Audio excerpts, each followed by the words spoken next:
But I want to talk about, and the entertainment industry, which is something that I have a lot of thoughts. Because this obviously has implications for coders and folks that are, doing more, like let's say hard science and STEM.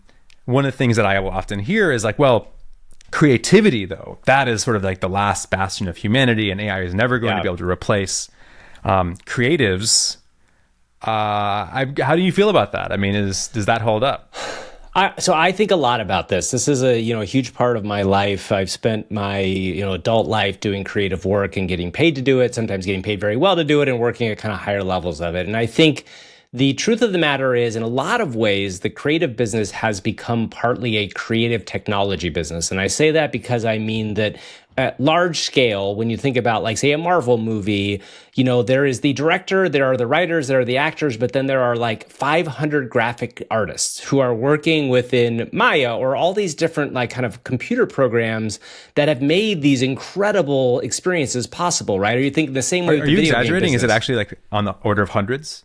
Oh, definitely it is. If you look at like the credits of like a Marvel movie, it's like never ending, right? And you'll see there's like the big credits, which are like production designer, writer, director, and then the stars. And then you look at like a list of like just hundreds of people, and it's a lot of those people are actually doing the effects work, right? So I think that there's a way to look at this where so I've thought, as I said, I've thought a lot about this. One of the things I think that's really important to think about when you think about the entertainment business is the changes that it already went through. In the same way you had discussed those other changes that kind of already happened in the games business or other places, the entertainment business has undergone fundamental shifts in the last probably 10 to 15 years. And I think that's mostly because the distribution methods are completely different than they were before. Everybody out there knows streaming video. You also know social video. These are the ways that people get things rather than go to the movie theater or watch TV on broadcast TV. Like, it's just a completely different way of getting stuff. So distribution-wise, already you were looking at these different kind of systems where, in the old school model, there were all these gatekeepers, and like if you were to get a show on, it had to get through X, Y, and Z, and it cost this much money because you had to do all the technology stuff, and it's been able to be much cheaper to make stuff, and you could make up a lot more of it. So that's why we saw the streaming explosion of content. Of course, from a money standpoint, that hasn't worked out great. So the other thing that's happened is a pullback in production already. So there's less people making things because when you have archives of content that exist and you can go back and watch, I always laugh. My mom, who's in her late 70s, now watches the Patty Duke Show every day, which is the funniest thing because the Patty Duke Show is from, I think, 1958. It's like the kind of thing like she has found on one of the streaming services. They air the Patty Duke Show at 8:30. So media as a whole, and that's music, all this stuff is now available to us at all times. So, okay, that's the world we're in now from a media standpoint.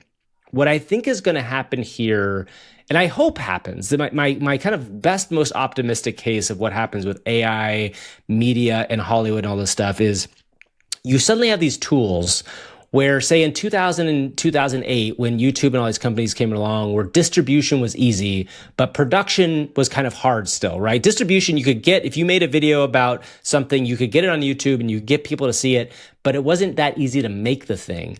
What I think we're going to get at now is a place where you can make the thing much easier than you could before. And that's in a couple ways, from AI video or from AI audio or from images. All these things, like, it allows people to kind of get what's in their head out into the world a little bit easier. Now, artists are still going to be artists and you're going to make amazing stuff, but it just has clearly allowed a lot more people to do the kinds of things that before were difficult. Because before, in order to make like a really beautiful picture, you would have had to understand in the way back when, like, how to paint. And then you would have had to understand, like, okay, how do I frame this photo? And then you would have had to know, how do I use Photoshop? What am I doing in After Effects? All this stuff. And now you can kind of prompt the machine to create things, right? So that is all going to kind of democratize a lot of that stuff. And again, I'd caveat this by saying, like, that's not all going to be good, but there will be good stuff that comes out of that. So because that's happened, I think what you're going to see is a lot more people creating a lot more things. The vast majority of it will be kind of crappy, which is just like YouTube. Like, if you go to early YouTube specifically,